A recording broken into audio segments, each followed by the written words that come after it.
निगरान वज़ीर-ए-आज़म अनवारुल हक काकड़ ने कहा है कि चेयरमैन पाकिस्तान तहरीक-ए-इंसाफ (पीटीआई) और गैर कानूनी सरगर्मियों में मुलव्वस उनके असीर साथियों के बगैर भी आम इंतखाबात हो सकते हैं।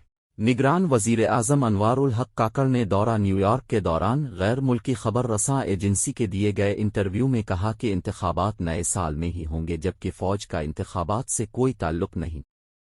खामखा इंतखाबात में फ़ौजी मुदाखलत का शोशा छोड़ा जा रहा है, जो बिल्कुल दुरुस्त नहीं। उन्होंने कहा कि वोटिंग कराने की जिम्मेदारी इलेक्शन कमीशन की है, जबकि इलेक्शन कमीशन का मौजूदा सरबरा चेयरमैन पीटीआई का ही मुकर्रर करदा है, तो वो क्यों उनकी मुखालफत करेंगे। अनवारुल हक काकड़ ने कहा कि भारत ने कश्मीर में 9 लाख फ़ौजी तैनात कर रखे हैं और वहां के अवाम एक बड़ी जेल में कैद हैं, जिन्हें कोई सियासी हक हासिल नहीं।